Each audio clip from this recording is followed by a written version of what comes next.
to the Web3 Prof Podcast.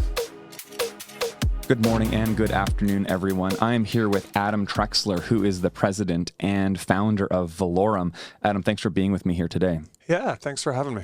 So, Adam, we're going to jump right into things here. So, Valaurum you have something super interesting to talk about today, something that until I had connected with you, I had never heard of before. So, let's hear a little bit. How did you get into crypto, and what is Valaurum? Great. So, I've been interested in monetary innovation since 2000. I was going to school. I'm American. I was going to school in the UK. And I just got interested in this fundamental historical question of what is money? Why do people value money? What do people think money is? Not what does a Fed think money is, but what do people think money is, and how has that changed over time? I did a lot of historical research on that for my PhD. And so I was just fascinated by the space. And the simple answer is money has changed very radically, much more quickly than we think. And I mean over the course of 100, 200 years. So in about 2011, I found out about a technology that would let appreciable but relatively micro amounts of gold be deposited onto a bill form factor. And I realized that this was going to change monetary history because this was the new coin. And I don't mean coin in the crypto sense of a token. And I don't mean it in the sense of the slag that you get in your pocket now. What I mean is money that has an appreciable value of precious metal that makes it worthwhile. And so that technology I founded Valaurum on, and we've gone a long way from there. So how did you hear about this technology? Is it something that you've licensed or that someone owns, or did you create this? Yeah, so the original technology was created by two serial entrepreneurs, and they were actually coding engineers. They invented blue blocker sunglasses, the original sunglasses that filter out blue light. They've done a bunch of other technologies for NASA, things like that. I learned about it from them. We licensed that technology and then have built on it for like 7 years, from 2012 to 2019, both with them and in our own labs, and then have continued to build from there. So when we started, the technology was very expensive. It's a nanotechnology where we're depositing gold atom by atom onto a thin film. So it was like $30 to deposit $2 worth of gold. Not a fantastic value proposition. And every year we were able to cut it by half. So we've had this kind of exponential cost curve with the technology. Where now one of our customers is marketing a $4 nanotechnology product. Okay. So that's extraordinary. So right? so that means it costs $4 to put $30 worth of gold into no. Sorry, you're flipping it. But it's like we have some of our products where we're at 30%, 40% to the consumer of the gold cost. Okay. So going from 30,000% to 30% was a total transformation. Yes. Yeah. But more importantly, other features, better security features, and really turning this into something approaching a 21st century banknote in terms of security features, but with intrinsic value. So why is this better than just a gold coin? Great. So a gold coin is, the standard in the sort of North American world is the ounce, about $2,100. I can also go on Alibaba and buy one that looks very similar for $5. Okay. So there's a huge counterfeiting problem, and gold doesn't anymore trade peer-to-peer. It only trades peer-to-dealer. Right. We've seen this in crypto. It's the same problem. How do you have peer-to-peer transactions? You need a higher trust level. So that's why we are building a platform that allows for 21st century security features to be built into the precious metal. That's number one. Number two is having the units that people actually want. Right. Smaller denominations. Smaller denominations. Yeah. Because I can't take my ounce gold coin and shave off a little piece to buy a can of Coke. Probably people aren't going to appreciate that. Okay, so let's back up to maybe the history of money. Why aren't dollars good enough? Why can't we just use the current financial system that we have? Oh, we do. I bought a coffee this morning with Canadian dollars, right? We do. We will continue to. What's happening, I think, and this is not a simple answer, is money is becoming more fragmented again. We had this period of monetary consolidation where the US dollar was, kind of supreme. And we also had a consolidation of monetary technologies. So the bill has been very good, the paper bill, although it's been innovated the whole time. There is a consolidation of, how people paid with banks, and then it's breaking apart. So literally trillions of dollars have gone into making better media of exchange. And now there's huge innovation in how is value stored. And part of that is Bitcoin, part of that's precious metals, and these are trillion-dollar problems. So what we're seeing is an explosion of new technologies, but there will again be a consolidation. And it's not a consolidation by force, it's a consolidation because we'll start to choose which technologies do we want. Is this then a question of trust? Is this because people are no longer trusting the US dollar and they're moving to maybe other currencies or maybe to precious metals? I think trust is a component. And always with money, trust is crucial. How do I know that I really have the value? That's like the fundamental problem. The other thing is utility. So, someone on our board of advisors, former director of the U.S. Mint, Ed Moy, he says, we don't just drop previous monetary technologies. So I still use checks. I still use ACH transfers. I make wires for my business. Mm-hmm. I occasionally pay with cash. I have a Visa card. I have my phone. All of these have a utility. At a certain point, we get saturated. But for the correct use case, there's different monetary technologies. And so what we need to understand is what is that complicated space and how do people fit into it? Right. Okay. And what are your thoughts in relation to the technology that you're developing related to inflation? Because that's certainly been a big deal, certainly in developing countries in a massive way, and in a pretty big way in the countries that we live in as well. Yeah. So inflation is a huge problem for individuals. It's really important to central banks. So all fiat basically right now is managed to have a certain level of inflation. So you need to understand that first. The targets are typically 2%. That means that if you're taking out paper money, you're paying 2% a year for the privilege of doing so. Best case. You're probably also paying a transaction fee. But obviously that inflation can get out of hand. And you see in places, 10%, 50%, 100% inflation, sometimes hyperinflation. This is not a joke. This is like devastating to people's entire lives. You work your whole life to try to develop some kind of security, and it can be wiped out. And it's very hard to diversify out of your national economy. Mm. It's very hard. So how do you hold wealth? You want something that has an international standard, and the less sophisticated you are, the more important that is, right? So precious metals are really cool. I'm not a gold or Bitcoin guy. I'm going to explain how deeply I am, and I'm interested in Bitcoin.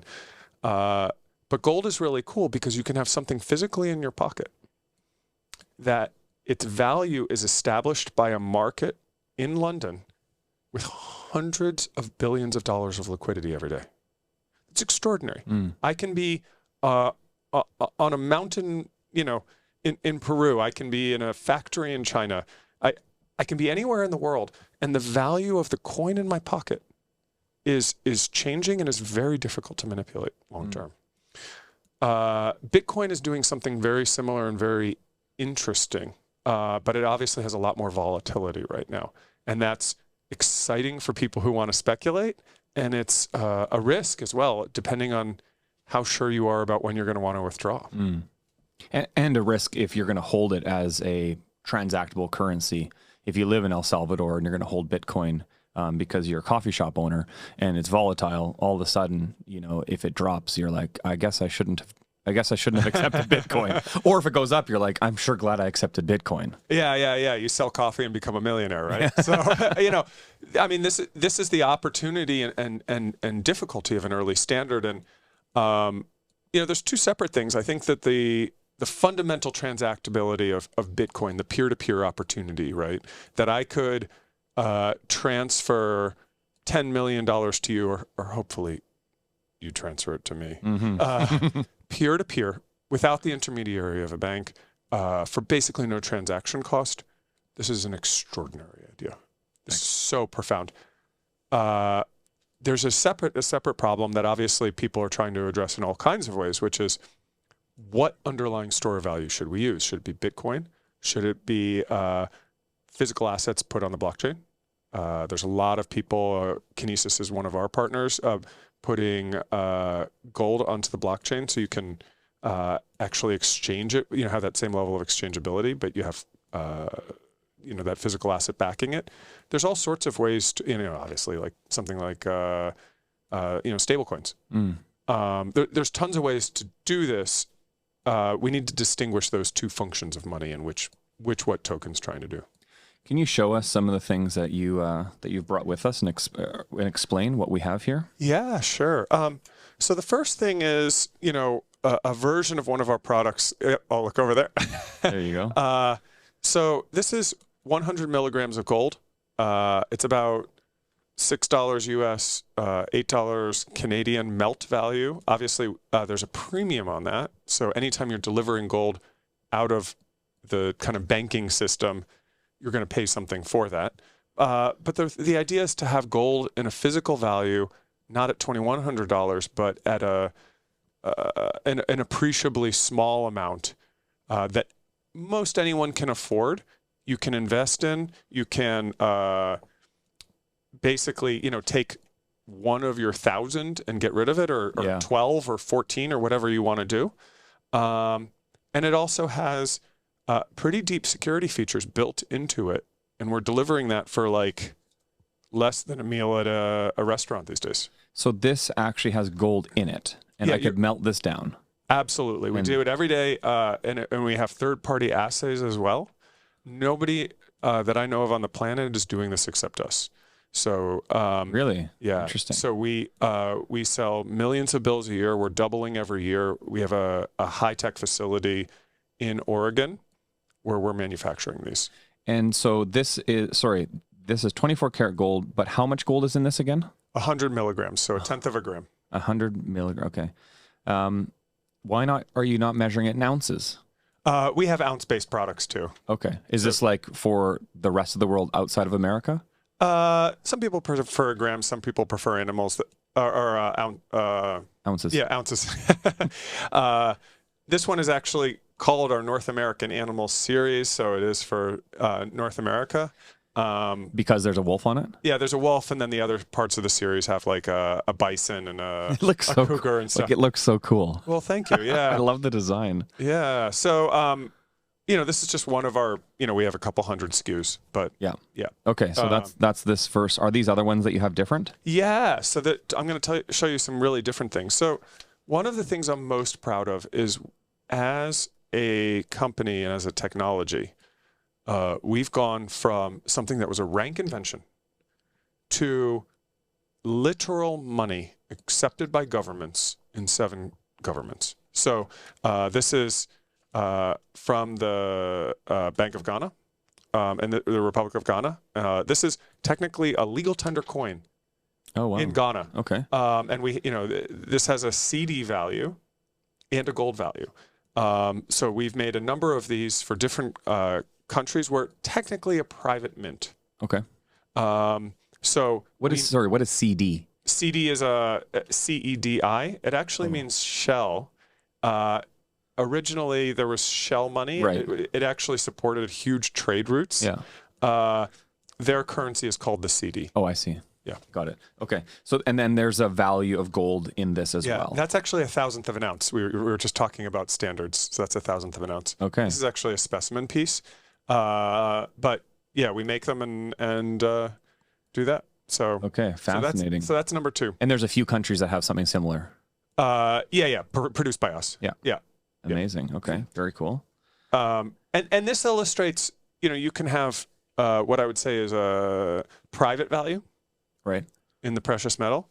You can also have public value, and they can meld. And this has happened for 2,500 years. The question is, how is that put together? I know you probably have a bunch of listeners. I'm very concerned about CBDCs.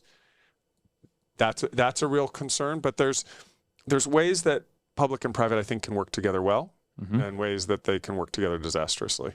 Yeah. So the government isn't tracking this in the sense that this is censorship resistant.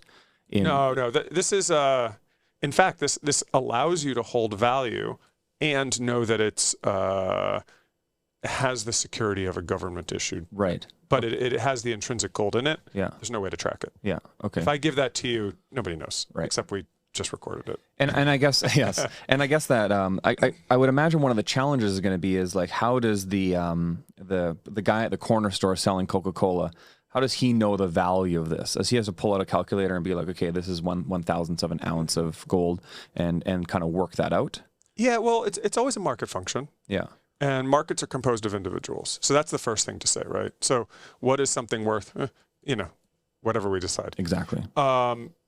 What's really interesting, and this is not Valaurum, this is a separate company called Goldback, is they're creating a grassroots movement in the United States where people can actually go to stores or work with other vendors and spend gold using our products. So they have a particular product called the Goldback, manufactured by Valaurum.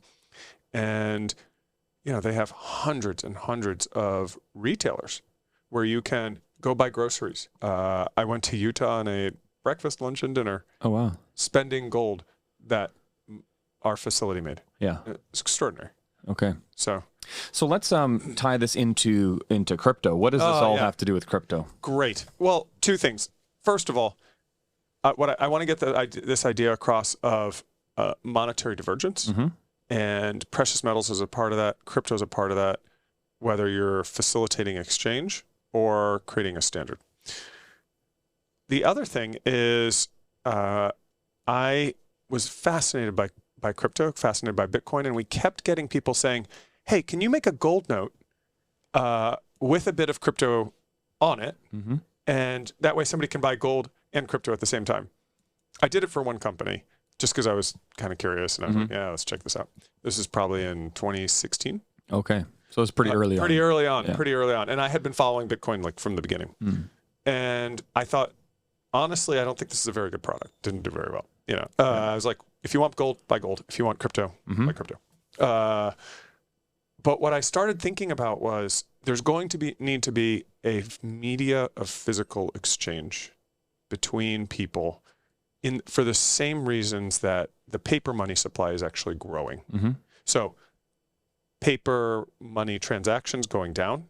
You probably didn't buy your coffee today with paper or polymer notes, but the supply is going up. Yeah. Why is that? Because people want to hold physical value. Same thing is true of Bitcoin. So I said, but wait, we have all this technology for banknotes. We have all this technology for metal. And so what I actually invented was this. We call it a Keybill, and it is a metallic note, very similar to the gold bills. Okay, public key on the front, right there. Right? Private key, encased completely in metal, acting as a Faraday cage, so you can't read through it. Excuse me. Sorry for your ears. No worries. So private key between layers of metal, and to access that private key, you have to actually peel it open, tear apart the metal, break it apart, which is relatively easy to do because it's a thin coating, and access the key, but you cannot put that back together. So it's a deeply tamper-resistant bill to hold a private key.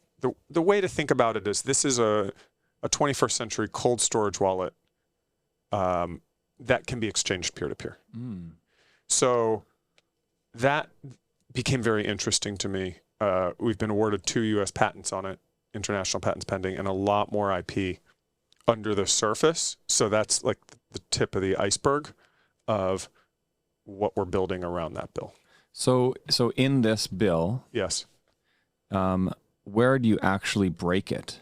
So what you do is, this is what we would call a laminate. There's actually like 6 layers in that bill of metal and ink and polymer. There's 2 layers of polymer in that bill. There's several layers of metal in that bill.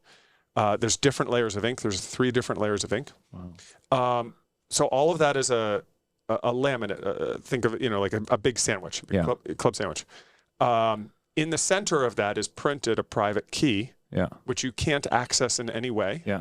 And then until you peel it apart at the corners. Oh, the corners. Okay. Yeah. So you would peel it apart and break it open, and then you have it. And see, what I want to show is this kind of mirror-like surface completely fragments. And what we're able to do with this is we have this 3-dimensionally kind of, it looks printed, but 3-dimensionally structured metal. The finished keybills will have the same thing. This is another patented security feature. So the entire atomic structure of the metal breaks apart. There's no way to put that back together. Right. So how do I know also that this is not that someone didn't fraudulently create this? Great question. Can I check its authenticity? Yeah. So in all the ways that this is a prototype, in all the ways that we have 7 security features that are government level security features for our gold, even more for the Keybill. Okay. So the same authentication, you'd look at 100 Canadian and you go, yeah, that's fine. Yeah. Same thing with this. Okay. This is a prototype, but same thing. And are there, so this is 10,000 Satoshis, which is about $40 currently. Are there different denominations? There will be. And so currently this is not in the market? This is not in the market. Okay. Yet. And when's that happening? Hopefully this year. 2024. Yeah. And so then the idea is I would just, I want to buy something from you. I just give you a couple of these as payment for whatever I'm buying from you. Exactly. Or you hold. So, one of the things we've seen, if you've been following this story for a while, and I know you have, we've seen several iterations of crises in the Bitcoin space because people don't hold their own keys. Right. So I remember Mt. Gox, and now we've gone through this with FTX. And every time it's like a surprise that there's fraud. You need to hold your own keys. For people who are not sophisticated, the best way to hold their own keys is to have something physical. Right. So this becomes a way for somebody to hold Bitcoin very simply. My sort of test subject was my own father, who I love very much. He would easily put $10,000, $20,000 into Bitcoin by his own admission. He's not going to create a wallet. Right. He's just not going to do it. He would, but he's like, yeah, I'll get to that. He just never did. And so, but he would have bought this in a heartbeat. I think that's a huge challenge, right? A big story in Vancouver was Quadriga CX, which was a fraudulent exchange similar to the other ones. And it was headquartered here, and and the guy is potentially faked his own death and things like that. And hundreds of millions of dollars have disappeared. This is a few years ago, around the Mount Gox time. And then, we get into FTX and we're in the same situation again where people aren't holding their keys. And I guess a lot of it is because people do, for some reason, trust centralized authorities, even though the whole ethos of Bitcoin is to not do that. And then also, there's a level of apathy and a level of the user experience is just terrible. Seed phrases are super frustrating if you're not kind of into it. Right. You got to be into it to want to do this. And so many people are like, what, like your dad? Yeah. Not really. I don't really want to have Bitcoin that much. And so we run into these situations. So is the idea that you have larger denominations as well that you would hold maybe in your kind of personal bank or your own vault or something like that? That's really interesting. I don't think it goes that way. Okay. Because we know what the best denominations are, right? It's really about $1 to $100 or $200. Okay. The nice thing about a bill is you can stack it. Right. Right. Nobody's ever. You have to get into really large numbers of money where a briefcase of cash is too little, right? Not something we encounter every day. And the joke behind that is we just, we need everyday units, right? I don't need $100,000 bill. Yeah. Okay. I need, 1 to 100, and then we're good. And this has been proved. There's, a couple hundred countries that have currency, and it's really in a very tight range. And I know some very wealthy people, and nobody sniffs at $100 bill. Yeah. Right. It's a correct unit for what you want to do. Right. And you just get more. And so, if I were to, when these are available, go onto your website and buy a few, how much is 10,000 Satoshis going to cost me? Is there a premium and then shipping and things like that? Yeah. So we're looking at a few different methods of distribution, and it's going to be a market, right? And you always pay a premium, right? That's how we're able to manufacture this, 21st century technology, et cetera, et cetera. So we'll just see what the market says. I think it'll be very competitive with, ATMs and other methods of doing things. Obviously there's a cost of having something physical. Sure. The other thing is, and this is a really important idea that I try to talk about anytime I do something like this, is there's premium and then there's spread. So let's make a ridiculous example. Let's say I have $10 worth of Bitcoin, but the bill costs $100. And you're like, oh my God, how did I pay $90 for this bill? We're not going to charge $90. Yeah. But just to make it ridiculous, if you can then hand it to me and say, or, to the fellow out there and say, will you take $100 for this because it has that Bitcoin plus the premium? Yeah. That's fine. What you don't want is you buy it for 100 and then have to spend it for 10. Right. Right. So there's premium and spread. Yeah. And we think these will trade above the base price of the Bitcoin as long as you don't break it open. But if you do break it open, you can put it back into a digital wallet, move it around that way, and that's also good. Okay. Oh, that's interesting. So so when we trade gold coins, is that the same? Is that the same? It's basically thing? the same principle, and there's a crisis in the coin industry, and that crisis in the coin industry is around. Look, you have a 2,500-year-old technology. It's basically beaten down to commodity value in terms of stamping coins, right? So people have been obsessed with premium. How do I get the lowest premium possible? But most of that premium isn't held when you go to sell. So what's interesting about Valaurum is we're creating products that are good enough, have a good enough authenticity features, have added utility, so that that premium is protected in the spread. And that's a big part of what we're trying to do, is offer something that actually is of value and makes the monetary standard or the value standard, whichever you choose there, better because it's in this form. How do you at Valaurum deal with regulators or regulations? Very carefully. Are you walking a fine line? I hope we're walking a thoughtful line. Right. I think I was thinking about this before. I mean, I think the fact that we produce currency for countries shows exactly what we're trying to do, which is that we're trying to be the most above board we possibly could be. We're in a new space, and that's always a little bit interesting. And I think that one of the best ways to approach that is think about what's come before. I try to be a student of history, and it took me a couple of years to understand actually what we are as a private mint. We're a private mint that can serve governments. We're a private mint that can sell things to the public, via retailers. But that's kind of the lane that we're in. And I think that there's a real tension between, we all want to just live our lives, and we also want a certain amount of safety. And I think as a society, we're trying to figure out where that is in this kind of interesting financial moment that's actually quite complex. And most people I know who are interested in precious metals or Bitcoin or a blockchain, they're really interested in a new kind of safety.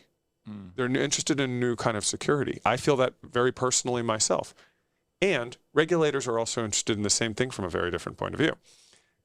How do we create as much security and safety and transparency as we can for our public, for our users? And that's how we're trying to approach it. So how does the government view this? Because it seems fairly disruptive. It is to government. It certainly has this element of censorship resistance, which I think is the opposite direction in which governments are going, related, as you mentioned earlier, to CBDCs. Like, what does Elizabeth Warren think of this? I guess that's really the question. Like, what is Elizabeth Warren going to say when this becomes popular enough that she's like, I hate Bitcoin and this whole thing that you guys are doing? Well, I haven't had the good fortune to sit down with Senator Warren and hash it out with her yet, but we may the day will come. We may get there. We may get there. Look, private minting is well established in the United States.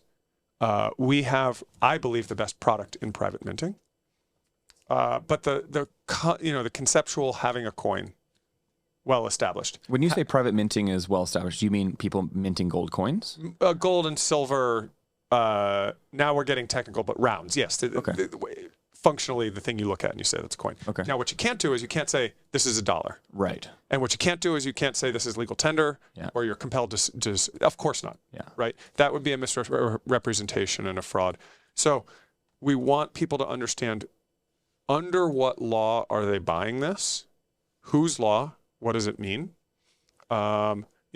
Actually, precious metal space is under some really interesting regulatory changes. But we just want to be transparent about that. And then let the public understand what they may or may not be choosing to buy. Okay.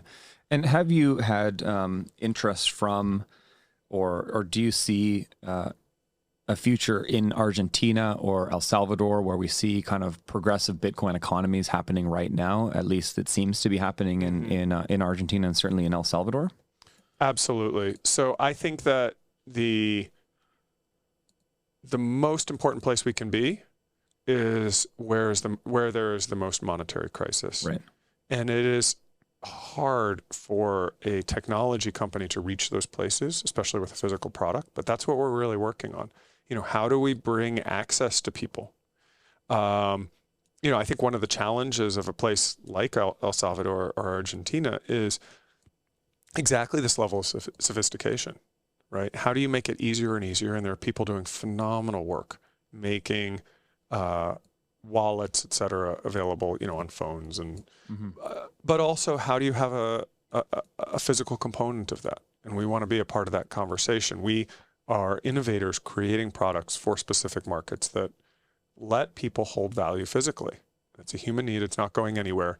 And it's only more critical now when you see these in inflationary regimes where people are deeply suffering. Yeah.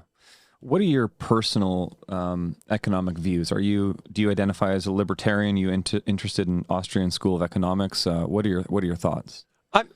I'm very interested in it, and I hope I'm a thinker, right? I hope that I don't think that Austrian economists exactly predicted Bitcoin. I don't think they exactly predicted a world where you could buy gold and in this form and money, and gold is $2,000. We need to take these lessons and think about a genuinely new moment. And I've read a lot of history of economic ideas, and it all has relevance, but it's all different. Right. Yeah. Okay. Do you think like some of these Austrian economists, Hayek and Van Mises and I don't know, Adam Smith, do you think they're going to look at this and be like, wow, this is so much greater than I thought it would ever be when they look at these types of products or Bitcoin? Or do you think they're sitting there thinking, I don't know, that's not going far enough? I don't think that Adam Smith could have anticipated the complexity of a world that we are in today. Uh-huh. It's just so crazy. Yeah. He would have looked at the Aurum and been like, well, of course there's coin that's made out of gold. Yeah. What are you talking about? What he wouldn't understand is, a 200 plus nation world, right, where you have insanely complicated managed economies and semi-managed economies and managed monetary systems, all interacting with each other and people trying to navigate that on a daily basis. He wouldn't have understood a global economy where even if you're trying to make something in the United States, you depend on suppliers from all over the world. Right. He wouldn't have really had the tools to think about it. That he wouldn't have thought about all the different payment rail systems and all of the stakeholders that are involved in that and who can and can't get cut off. It's so much more complicated than they understood. And it's because people are either trying to add value or extract value, right, sometimes both. And, so we need to understand what those components are. And look, there's interested parties. And so we just, as individuals, as a member of the public, as political citizens, we need to think about what kind of world do we want to be in. What are some of the biggest challenges that you are facing, both with your Bitcoin-related product and your gold-related product? It's all scaling. We're taking a nanotechnology where we're depositing atoms of gold. It's a very challenging process, and we've been able to double our capacity every year, and it's hard every time. So making our products better, making it scale is really tough. Mm-hmm. Bringing it out at a affordable value is really tough. I'm having the time of my life doing it. It's freaking awesome. And so that's one problem. The other problem we have is I have $10 billion and $100 billion projects that I want to do. There is not the capacity in the world to make the physical products for that project. Capacity in the sense like there's not enough gold, or no. There's plenty of gold. There's more gold than there is paper U.S. dollars. There's $3 trillion worth of physical gold. We can convert all of it to Aurum. I'm going to be delighted to. I think we will change a sizable proportion of that, but we can't do it today because we need the machines. We need the Right. What our hardest problem is not actually demand, and it's not actually supply. It's continuing to scale that matching equation between supply and demand, and creating projects that hit the right note, hit the exact point we are. Because unlike Bitcoin developers, we actually have to make the damn things. Right. And I'm going to tell you, there are real challenges when you start going, well, how do we physically handle 10 million bills? Right. How do we cut 10 million bills? How do you keep them secure? How do you keep them secure? How do you move them through a facility? How do you have quality assurance? What is the right scale of our next machine to be putting this gold or copper or aluminum onto bills? All of these are scalable problems, but they're very technically complex, and we need to match it to how quickly we allow publics to buy this. That's my hardest problem. I mean, geez, you've taken on. You got issues of supply and demand. You got issues around, like creating this thing and trying to get people interested in it and marketing it and kind of nearly, revolutionizing the system that we understand. I guess at the bottom line, that's really what you're looking to do. You're trying to change the way that we look at both gold and Bitcoin, and maybe revolutionizing the way that we transact these assets. Am I right in saying that? I think you're right. It seems like that's what's happening, and I wish you well. That is an undertaking. Thank you. I mean, if you think about it from a pure economics standpoint, obviously, we talk a lot about in the crypto space, fiat currency. We ultimately make a physical thing at Valaurum. The value of paper money and gold combined, it's the world's greatest product of all time. I mean, if you think about, there's cars, there's computers, but in terms of value, physical currency is this extraordinary space. And we are aiming to disrupt it in a very careful, thoughtful way. Wow. That's fascinating. Okay. What do you want to leave us with? What are some like key principles or ideas or problems that you want to address?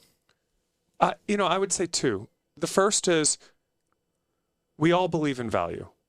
And what I mean by that is we're all looking for value. Humans are value-seeking machines, right? What do I care about? What do I want to hold? We're all in that conversation together. So let's all seek value. And the nature of the world is not that value is static. It's that it's ever changing, and we're all doing that. And so the two principles I would say are continue to seek value and be curious. And I've hopefully never lost my sense of curiosity. That's what got me into this space. I was like, this is weird.